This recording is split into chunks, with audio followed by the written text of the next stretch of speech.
Our grand rounds this morning is going to be a little bit different than your usual. And part of it is really to talk about changing surgical culture, changing culture in general. And so in terms of disclosures, I have no financial disclosures. Dr. Wren mentioned that I was co-chair of the he-for-she task force for the Association of Women Surgeons. I have several leadership roles, and I've had the privilege for that. The biggest disclaimer is that the views are my own. Not to say that these organizations don't necessarily share my own views. It's just, as you can imagine, with official statements and everything like that, I have strong opinions, and you guys will hear about them this morning as well. Obviously, all of us here are part of academia, but the biggest difference with us and a lot of academic departments is you add on clinical care on top of that as well. And obviously, that brings about its own challenges. But all of us are united in the mission to advance science because we know that advancing science helps with better patient care as well. When we talk about changing habits, there's a lot of great books, a lot of references. These are two amazing books, The Power of Habit and Atomic Habits. But one of the books that I actually like a little bit better than these two is this one, and it's a book by B.J. Fogg, and it's called Tiny Habits. And what he says is he really talks about a framework saying that when you're trying to make tremendous change, the mistake a lot of people make is they come in thinking that we have to do this massive overhaul and big, huge change, and that these tiny habits actually lead to more sustainable change. That is, the key each and every single day is to get better and try to aim for like maybe 1% better each and every single day. And that by looking at these three things, motivation, ability, and prompts, or the environments, that you can really go about initiating sustainable change. And that the framework he came up with, what's called the Fogg behavioral model. And the mistake that a lot of people make is they concentrate on the environment first. So for example, you go to you want to get healthier in terms of developing a daily exercise habit. You join a gym. You concentrate on the habits first, on the environment first, but you don't really take a pause and figure out what the motivation is. Why do you want to get better, healthier? Is it because you want to live longer to see your grandkids? Do you have the ability? Do you even know how to exercise or not? And really taking a moment and figuring out the motivation, the ability, is critically important before jumping on the environment as well. And this is an important framework for us as we start discussing how to make changes in the culture as we go forward as well. This is another amazing book. Dr. Donella Meadows was a professor at Dartmouth and tragically passed away at the age of 55 from brain hemorrhage. But before she died, she had put together the elements of this textbook or book, and then her friends and colleagues published the book soon after death, and it's called Changing Systems. And what she talked about was that a lot of people think about a system, they think about the elements of the system.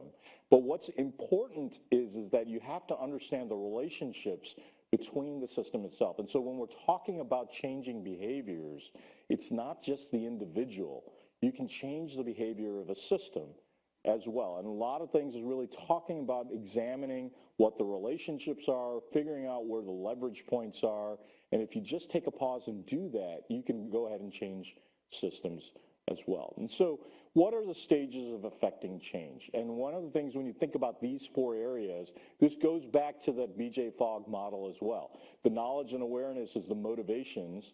The skills, obviously, the ability is about the same, and then the taking action is really about leveraging the motivation, the ability, interacting with the environment to build about change as well. So let's first talk about knowledge and education in the realm of disparities and gender equality as well. When we take a step back and think about the knowledge doubling time, in 1982, a famous futurist and inventor by the name of Buckminster Fuller talked about how from 1400 to 1900, it took 500 years to double the known amount of knowledge that we know about all things around the world. And then he kind of mapped out that it looked like from 1900 to 1950, it took about 50 years to double the amount of knowledge that you know. You see 20, 10, 8 years. And then IBM kind of looked at this and said, actually, by 2017, the knowledge doubling time is every 13 months. Now, the amazing thing is that you may have heard about the concept of the Internet of Things. And what is that? The Internet of Things means that all of our devices, the Nest thermostat, all of these things are critically linked to the Internet, and they're housed in the cloud. And as a result, there are data points coming at all different things. And when you look at it now, the estimate right now in 2020 is every 12 hours, the amount of knowledge known to mankind is doubling. And so what's the take-home point of this? The take-home point of this slide is that when you think about literacy, it's not really about reading and writing and the ability to know what's out there, and that's the knowledge. The key skill that's going to make a difference going forward is the ability to learn, the ability to figure out what the new knowledge is, unlearn the old knowledge, and then relearn again. That's the advantage or the skill set that if you develop that, that's the key to success in the future. And if you think about that, creating a system where it's a constant learning environment, taking a look around what the new data is, unlearning old habits that don't make sense anymore and relearning, that's the key thing that we have to start working on as we're starting to talk about changing behaviors on the individual level and changing behaviors for the system. So why is this important? Well, when I was growing up in the suburbs of Chicago, there were 3 television channels and then maybe 1 on cable. And then I moved to India and lived there for a while, and there were 2 television channels. And what it was that when you sat in an audience, all the information was coming to us. But now we know that everybody's got their smartphone. And we know that you're trying to transmit information and trying to learn in this thing, but it's not just this. The reality is that there's information coming at us from all different directions. And so how do we take apart or try to learn in an environment when it's in the age of information overload? And the problem what happens is that what we do is we have to survive in this environment by taking mental shortcuts. So this is a great publication that was put out by a combination of Ohio State and AAMC. It's freely available at the AAMC website, talking about diversity and inclusion innovation and what the things are needed. And one of the things that they put in there is the biggest problem is to manage the overwhelming number of stimuli that are coming on, our brains use shortcuts. It's a survival mechanism. We have to do that. The problem is that sets the stage for biases, for implicit bias. And this is going to get worse. The more information that's coming at us from all different directions, we are going to need to take shortcuts. We have to be able to survive. And we have to acknowledge that unless we set up a system where we acknowledge that every single one of us in this room and around the world are biased, and we have to acknowledge the bias and overcome those biases, unless we set up the system up front, we're going to be at risk for falling into those traps. But that's the take-home point from this publication as well. So what are the workforce skills that everyone needs in the future? I talked about the information doubling time, all these information and everything coming on. What happens is if you think about the 3 big things that ends up coming in there, those 3 influences, big data, cloud sharing, artificial intelligence, is really going to talk about, we need to talk about 5 specific skills that every single person needs no matter what profession that they do going forward. And these are the 5 skills: strategic foresight, organizational design, digital transformation manager, data science, and the ability to work in teams. These are the key critical skills that all of us need going forward, whether we're surgeons, internal medicine doctors, not in healthcare, outside of health, it doesn't matter. These are the skills that every single one of us need. We have to be able to understand big data. We have to be able to take apart that big data. We have to overcome our biases. We have to be able to work in teams, and we have to come up with a vision, and we have to start constantly looking at our environment to figure out how can we work better, how can we work more efficient, how can we do a better job for each and every single one of us, not only on our teams, but our patients and others. These are the skills that are critically needed going forward. And so this is a remarkable publication by the World Health Organization, and they talked about looking at the workforce in 2030 and what are the skills and needs that we need to talk about. And they talked about these are the biggest problems worldwide. Everybody's getting older. We're taking care of an older population. The workforce itself is getting older, and there's going to be a huge global workforce shortage. And part of the reason why the workforce, they talked about the skills we talked about, but part of it is that globally there has been an underinvestment in the workforce. And we all know that sitting in this room. Each and every single one of us are asked to do more each and every single day. I mean, heck, you can just talk to the residents and everything like that. The number of patients and teams that they cross-cover is staggering. I mean, we're all asked to do more and more. But the problem is that one of the critical things that this workforce report called out is it is critically important that we create a safe working environment. And they call it out. Gender-based discrimination, violence and harassment during training, recruitment, employment, and in the workplace needs to be eliminated. And this is actually worst for those at the intersections of gender, race, and socioeconomic status. Like, we know this. There's decades worth of literature about it. There's really no debate about this. It is critically important for us to create that safe working environment. So this is another report that comes out every single year, the World Economic Forum. And they talk about looking at what's called the global gender gap in terms of the workforce, especially in healthcare and different areas of employment. And they look at 4 different categories. They look at economic participation and opportunity, educational attainment, health and survival, as well as political empowerment. And all these, this slide is just showing you that there's standardized definitions for all 4 of these areas. But what they do is they look at the performance of all these countries around the world each and every single year.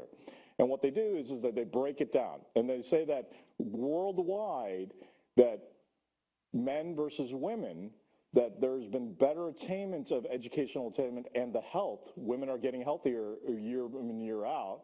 Those are good things. But if you look at the percentage in terms of political empowerment, women versus men, and then as well as economic participation, there's obviously severe gaps. And then when you break it down by country and you start looking at all the different countries and everything like that, key thing is that, again, political empowerment and economic opportunity are the areas where the largest gaps are. That is, women are not being paid equally as men, and the political opportunity empowerment is getting worse. When you start ranking countries, you can see Iceland is number 1, and here's the United States, number 51. So here's another way of to translate this data. At the current pace in the United States, it'll take 208 years for gender equality to be achieved. Now, it's not to say that Iceland's that much better. At the current pace, it'll take about 100 years in Iceland. So when you start then looking at different countries, here's Iceland. It's number 1 overall, and the reason is because they've got the greatest political empowerment in terms of men versus women. But then when you start breaking down, Nicaragua, the reason why they're ranked highly is they actually do the best job, number 1, in terms of health of men versus women. Poland, here's the United States. And so the reason why this becomes important is in every country around the world, opportunities exist in terms of making sure, do we have a safe working environment? Are we playing with a level playing field? Where are the opportunities that we can do better in terms of gender equality and decreasing the amount of discrimination going forward as well? Here's a share of female doctors across the world. Latvia is number 1. 74% of their physicians are actually women. And here's the United States down here. It's about 34%. But everybody says, that means that women aren't in the healthcare workforce. But that's actually a myth. Here in the United States, actually 87% of women, people who work in the healthcare is actually women. When you look at, this is a Bureau study from 2017, 92% of medical assistants, 69% of lab techs, and it's actually only in the physicians. There's only 35% of physicians and surgeons. And then when you look by specialty, you can see pediatrics has the most number of women, and then orthopedic surgery is the worst. It's not like my profession, cardiothoracic surgery, is doing much better.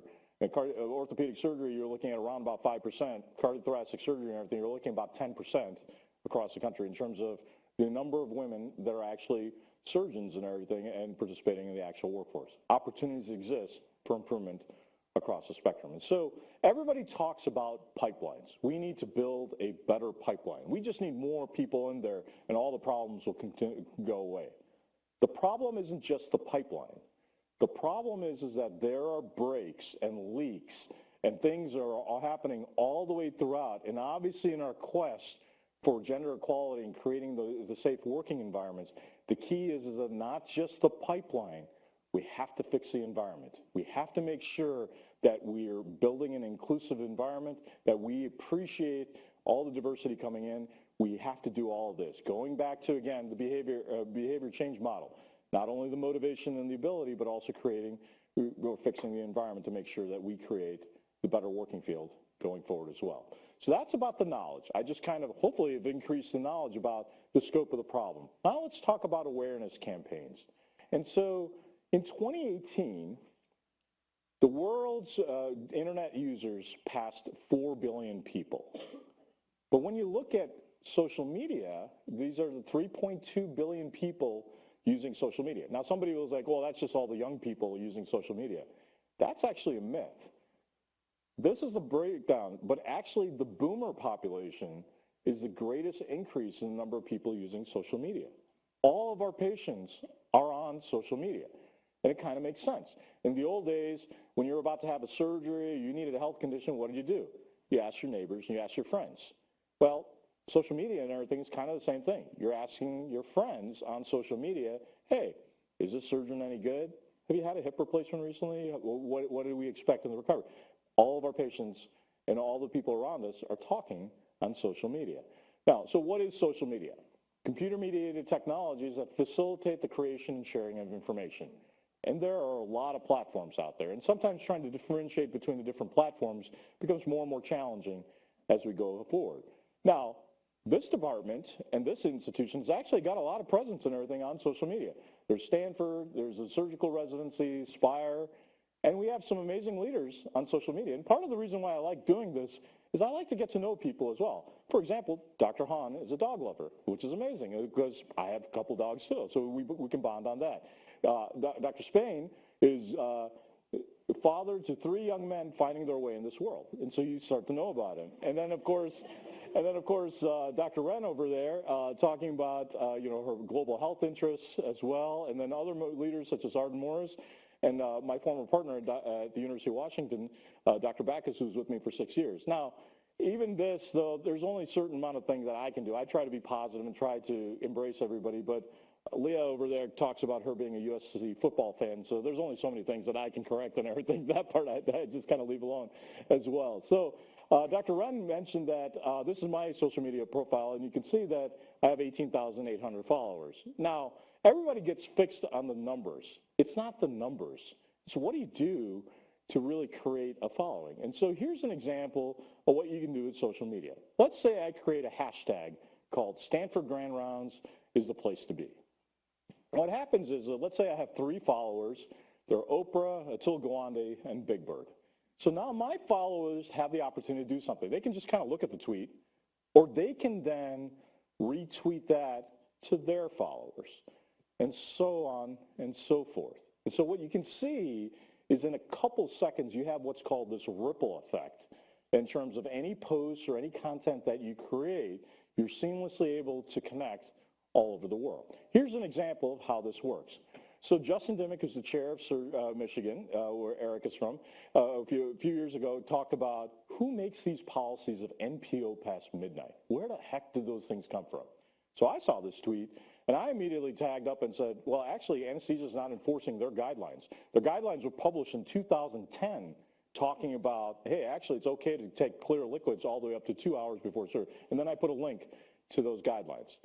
And then Dr. Zettelman, who's a chair out in New York, talk about paradigm shift. What's the next move? And then Ed Mariano, who's here at Stanford, talked about now we spread the word. We need to catch everyone up. And then Dr. Helge, who's an anesthesiologist in London, talk about, and physiological studies suggest that clear fluids are absorbed within 1 hour. So in a couple seconds, you had a worldwide conversation happening just on a topic, and we put the evidence-based link as well. Here's Skeptical Scalpel. He's a retired former chair of a community general surgery program, and he's created this persona, and he writes a lot of blog posts.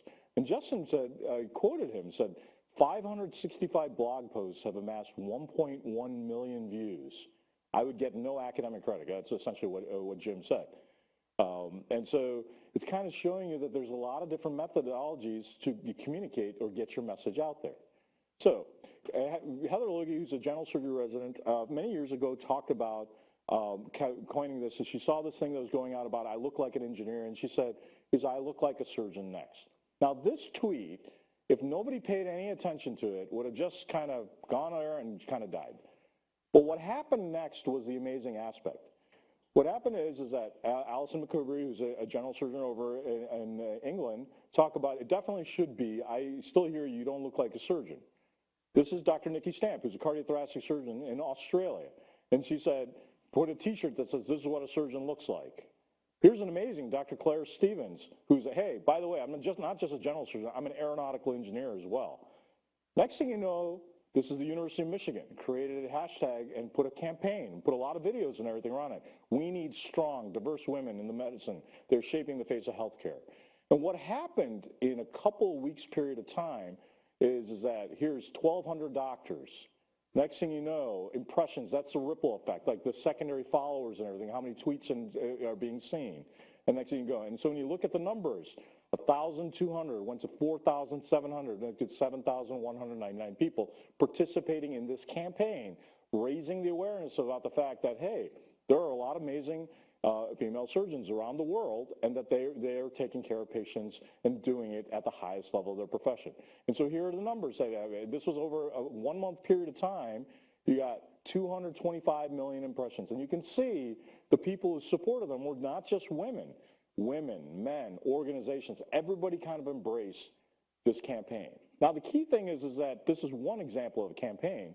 Dr. Susan Pitts, who's another amazing academic surgeon at the University of Wisconsin, had a brilliant idea of, she saw this New Yorker cover magazine, and she said that, hey, why not create a hashtag around that and start taking photos and tagging with that. And so what she did is all these groups of women leaders around the world started taking their photos. The amazing part is we started seeing men allies lying down on the ground taking photos and everything, supporting this. And so by doing this, you saw a number of tweets go up over the course of a month. And then next thing you know, this by itself generated all 151 million impressions.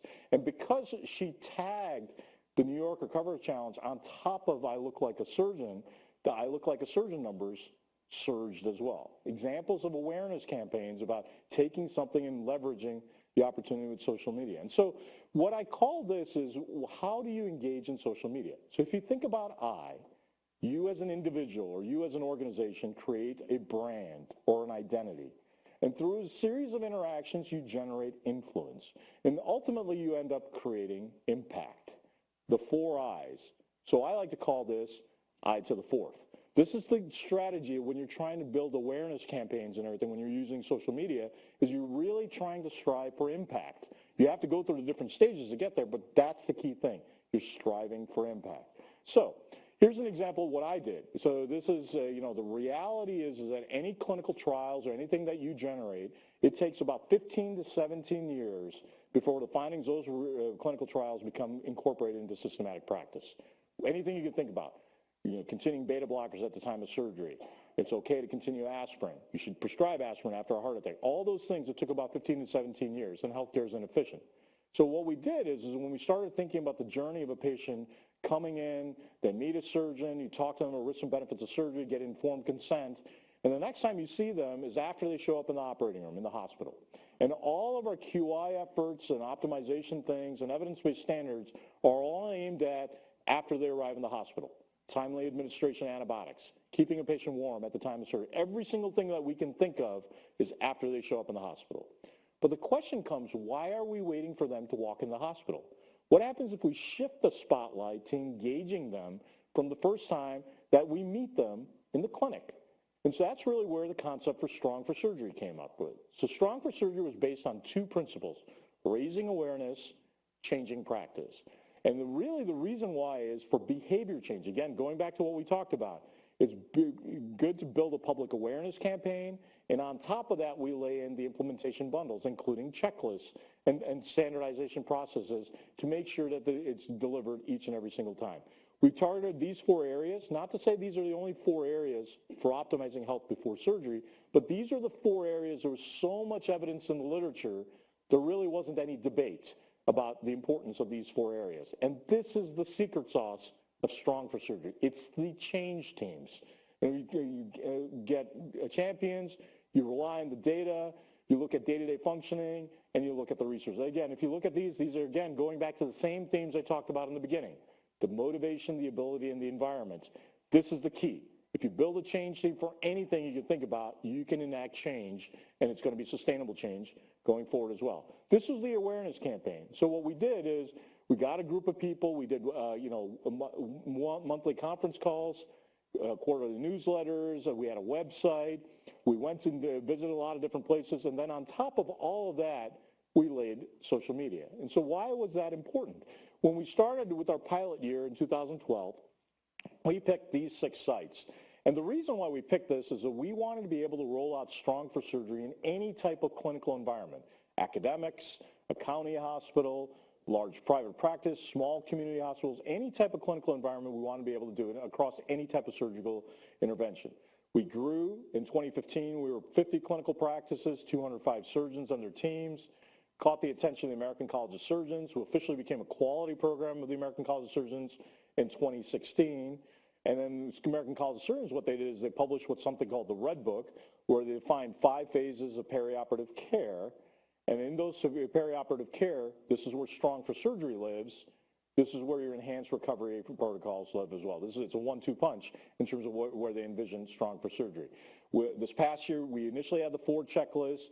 We expanded to the 4 additional checklists: pain control, prehabilitation, patient directives, and delirium screening.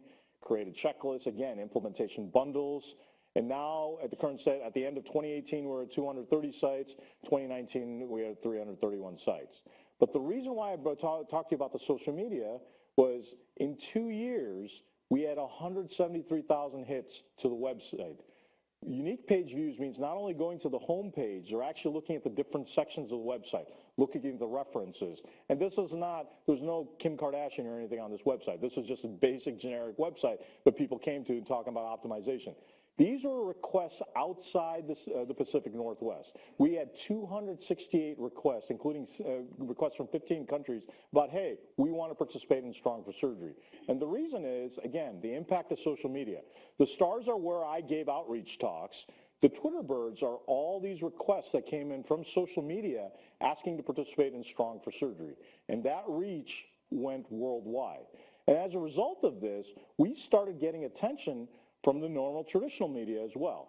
These are 2 articles that came out in the Wall Street Journal. This is actually my patient. Doug is a lung cancer patient who had pre-diabetes, uncontrolled blood pressure, talking about how we took the opportunity to optimize his health, and now not only is he cancer-free, he's living cancer-free. That second article from the Wall Street Journal is talking about all these apps are coming about and that your patients want information. They want this hardwired about it.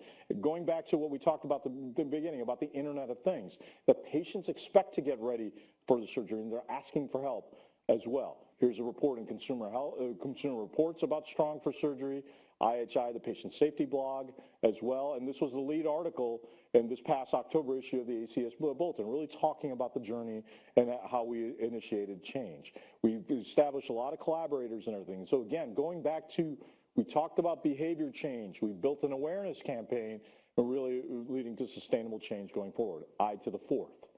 Now, let's talk about building your skills. We know there's a problem. We can build awareness campaigns. What are the skills needed to start tackling some of these issues? How do we create environments where we embrace diversity, we build an inclusive environment, and we make sure that we eliminate any type of gender inequality? So diversity, again, going back, is acknowledging the fact that skills and perspectives are important. A lot of people get caught up in the physical appearance, black, white, things like that. But it's also diversity of thought is critically important as you're building change in systems. Inclusion is building that culture where everyone feels valued, respected, and able to fully contribute. Why is that important? Again, diversity is central to innovation. Inclusion is key to unlocking the potential. And we know decades worth of evidence showing every single one of these bullet points are important. Employee recognition, retaining your talent, making sure they feel well, and of course, decrease lawful behavior. So there's this emerging concept called authentic leadership. And Brene Brown is one of the leaders of this. This is an amazing Netflix special if you haven't seen that. And the reason why she really became struck by this is many years ago when she was looking at this Theodore Roosevelt quote about the critics in the arena. And she started thinking about it. It's not the critic who counts. It's the person who's actually in the arena fighting the good fight. But one of the key things is that if you fail, at least fail by daring greatly. And she came up with this manifesto called the Daring Leader Manifesto. And it was like every one of us want to show up. We want to learn. We want to inspire. We're hardwired for connection. And the key thing is this: feedback is a function of respect. So what can we do? What is feedback? There is something that every single one of you see every single day of your life, and is the greatest example of feedback. And it is this. When you drive, if you think about it, you know the standards. That's your real-time performance. You have the ability to correct that behavior. And, of course, you know the consequence. If you don't slow down and there's a cop there, you're going to get a ticket. Greatest example of feedback that's out there. So let's talk about mentorship, and we're going to come back to that feedback concept. It's a relationship when somebody who's more experienced or more knowledgeable shares that vision. And the reason why that becomes is it can be multi-directional. We traditionally think about mentorship as somebody older imparting their wisdom, but peer mentorship is equally important. And you can also get mentorship, example from social media, from those who are younger than us. They can teach us as well. So ideally proactive, again, looking at the literature for those who have mentors, outperform those who don't, make more money, get more promotions, have more, again, decades worth of literature showing the critical importance of mentorship. So let's take a look in history for academic surgery or academia as well. Everybody relies on, this was the greatest example of mentorship. William Halsted mentors Harvey Cushing. We have no idea what the hell Halsted did to Cushing. You know, we have no idea if there were instruments being thrown. We just know it's the greatest example of mentorship because that was what everybody lauded and everything at that point. Then there was a whole bunch of literature talking about the characteristics of mentors. So these are some systematic reviews looking about, you know, what are the ideal things, and they were really talking about what are the traits of good mentors. And we know that they're committed, their interpersonal skills, they can communicate, and they can impart patient care qualities, technical skills, and personal qualities. But we don't know what the impact is in terms of the effect size. We don't know if some mentoring is better than no mentoring. We don't know, well, we know that, but we don't know if some mentoring is better than a lot of mentoring. You know, we have no idea about the effect size as we build as well. So these are the unanswered questions. That is, what is the effect of strategies?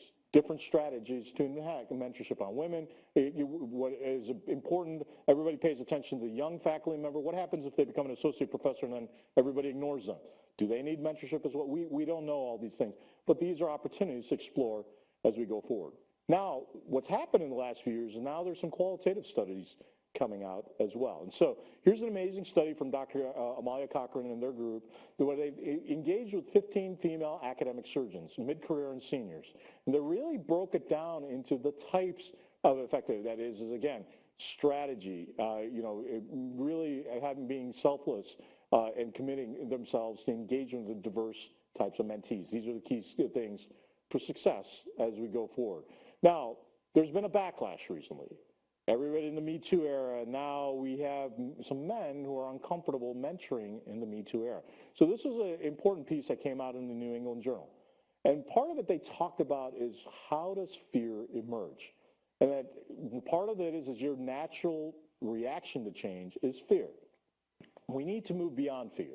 We have to start creating these safe spaces, creating these environments that everyone feels safe, willing to share opinions and engage. And that these are the key things. Leadership development programs and implicit bias training. Those are the key things as we go forward as well. And so the key thing is mentorship is a skill, but being a good mentee is a skill as well. There were a series of articles that were published from the group at the University of Michigan, Sanjay Sain, Vinay Chopra, and Valerie Vaughn, and they talked about all these mentorship malpractice, mentee missteps, and then these articles started coming out in the Harvard Business Review as well. And the three of them then ultimately ended up talking about choosing mentees carefully, establishing mentorship teams. These are the key important things. And they also wrote a book. That's their book called The Mentoring Guide.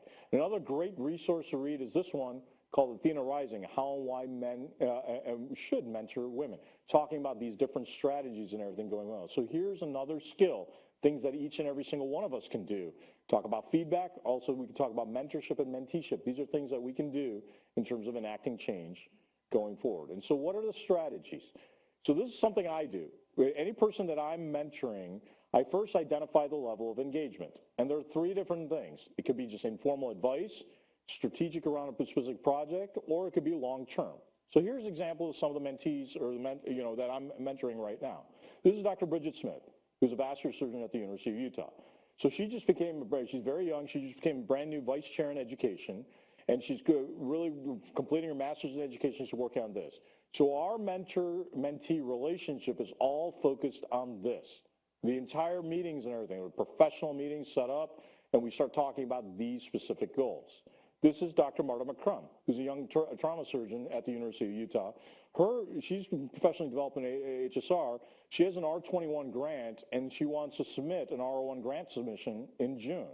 Our meetings are all focused on this. What are the things we need to do to be able to be successfully able to get an R01? What are the publications we need to do? And we start talking about that. Now, it's not to say the two of them don't talk to me every once in a while about, things going on in their life or anything like that, but our main focus is on this. Here's Dr. Christopher Barnes. And so Chris is a physical therapist who's working on his PhD. He works on my R01 grant. And so obviously our focus in all of our meetings are really talking about what are the projects that need to be done, what are publications we need to do. Those are the focus of this. This is Sean Stokes. He spent 2 years with me doing health services research, but his ultimate goal is that he wants to be a surgical oncologist. And so he's going to be participating in the match coming up. And so our focus is on do you have things in place? So in each and every single one of these relationships, we have a specific target, and that's the feedback that we're giving on. And so these are all professional agreements. And so let's talk about professional agreements. So the U.S. Naval Medical Center in San Diego really pilot tested this. It's about formalizing professional agreements. And what they did is that they said that explicitly calling things out and writing them down, having documentation, really helps. And so we pilot tested this in cardiothoracic surgery, and this is what our GME office uses across the system. And so there are agreements from trainee in the program, and then we both sign it. And again, it sounds kind of schmaltzy, and you're like, really? We have to write an agreement saying that we'll be professional? But many times if you make the assumption behaviors are professional, sometimes you're not aware about that. For example, in our younger generation, the importance of answering emails. It sounds kind of funny, but the younger you are, using email is not part of your normal system. And so just calling that out and writing it down, making sure that they're transparent in the expectations is key going forward as well. This is a great book about strategies. What do you do during your mentor-mentee relationships? This Measure What Matters, John Doerr was part of the Intel brain force that came up with that. And we talk about objectives and key results. And the key is I will achieve something as measured by the set of results. And really the objectives are concise, the key results. And so for example, I will write an abstract as measured by a draft sent to you in a couple weeks so that we can target so you really get down to the nitty-gritty details as well. Mr. Meyer, the former CEO at Yahoo, talked about if it does not have a number, it is not a key result. So here's a framework that can help you during your mentor-mentee relationship in terms of getting better results as well. After every meeting, even if it's a quick email reminder, it's like, thanks for meeting. This is my understanding of what we're going to achieve before the next time. You will send me a draft in a couple weeks. What's the objective? What's the key result? It's going to help you with those meetings and everything as you set forward for your meeting. So again, going back to feedback, what are your goals and expectations? What the mentee is actually doing. Hey, you promised me to send me a draft in a couple weeks. It's been 3 weeks. I haven't seen it. Did I miss an email? Gentle reminder.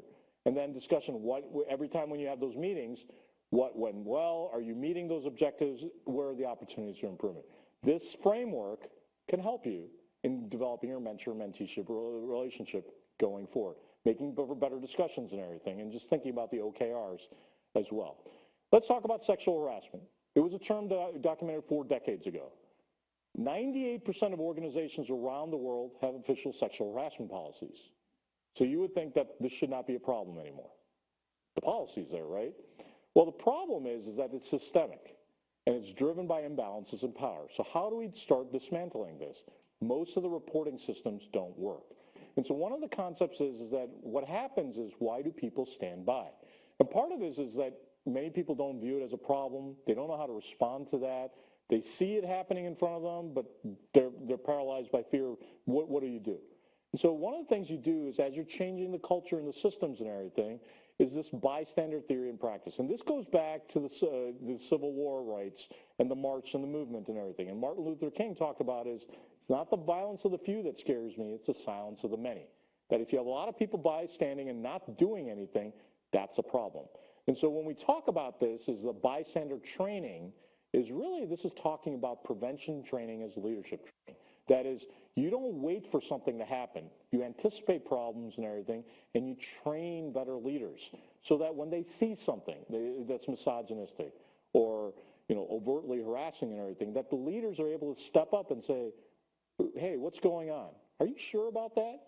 Question that and address that in real time.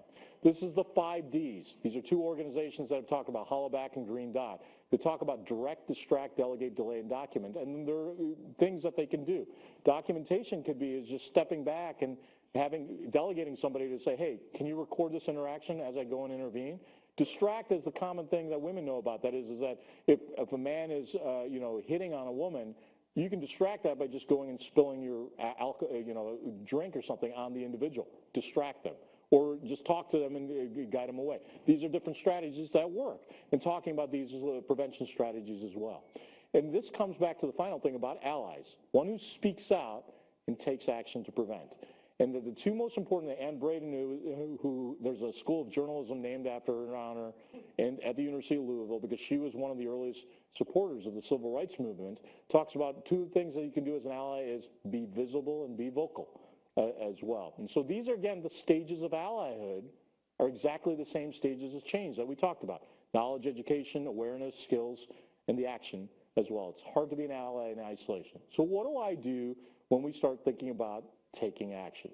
So when I started thinking about what's the idea, what is the idea to change all this, the idea became the idea. And the idea is this framework. Building the environment, making sure you build the environment for inclusion, making sure that diversity and equity or equality are important, but then building allies as well. Twyla Tharp talked about this in this book, Creative Habit. That is, when you've created the environment to write or be inspired and everything, that's when you've begun to prepare to change. So that is, the environment comes first, and that's why inclusion is important. Be Ethical is a campaign launched by Dr. Julie Silver, who's co-chair of the physical rehab program at Harvard. And she talked about these 6-step process for making sure that there's gender equality. That is, examine gender data, report the results transparently, investigate any causes of disparities, implement strategies to address it, track the outcomes, and publish the results. That if you do this in a transparent 6-step process, not only for gender equality, but for disparities, this can help address those issues. So a few years ago, I partnered with the Association of Women Surgeons, and we created what's called the He-for-She Task Force. And our goals were to collate the best gender equality practice and resources, and these were our objectives. So what we did is we published a series of white papers. This came out in JAX, Reducing Implicit Bias. This was a group from Hopkins, really talking about committing to a culture shift, introducing bias literature, and the subsequent steps going forward as well. The second publication came out in JAMA Surgery, Reacting and Responding to Microaggressions. This was a complications curriculum that the University of Michigan and the University of Maryland are pilot testing right now. What they do is every month at M&M, they take a module and just take about 10 minutes to talk about it. We're pilot testing right now. The goal is eventually to publish this online so that different departments across the country can start using this as well. I just, with Dr. Cochran, we just submitted a manuscript to the Annals of Surgery. We looked about, codes of conduct and meetings, and we realized that there's no literature out there, and so we just generated a template, really talking about what meetings, the meetings itself is a professional setting, but we need to create the safe environment for our attendees to come. Here's a leadership workshop that we've created. This is going to be in Chicago pretty soon. The Women in Medicine Summit is an annual summit. About 400 women leaders come, and tagged along with that, we're going to create a Men as Allies in equity as well. Who are allies? These are the 4 allies that I worked with for the AWS He-for-She Task Force, many of the people that you know. These are, Dr. Wren is also included in this group, many other allies around the country in the House of Surgery. Dr. Backus is over here as well within CT Surgery. And then We're building allyship toolkits for the second trial, as many of you have heard about, for resident wellness and well-being. And here's other allies from across the country, including Ed Mariano over here at Stanford as well. And the reason why this becomes important is in our quest to build a gender equal or a safe environment for everybody that comes in there, the IDEA framework helps. Building for inclusion, diversity and equity, and allyships. But there are many different ways to get there. There's no only one model. And the key is to understand the principles and figure out what works in your local environment. That's the key to enacting change. And as we start building this, concluding thoughts are, think of the IDEA framework, think of I to the fourth as we start affecting change. And that behavior change can occur in anybody, can occur in any different system, but the key is build on these principles and then make sure that every single part of the step is done consistently each and every single time. Thank you.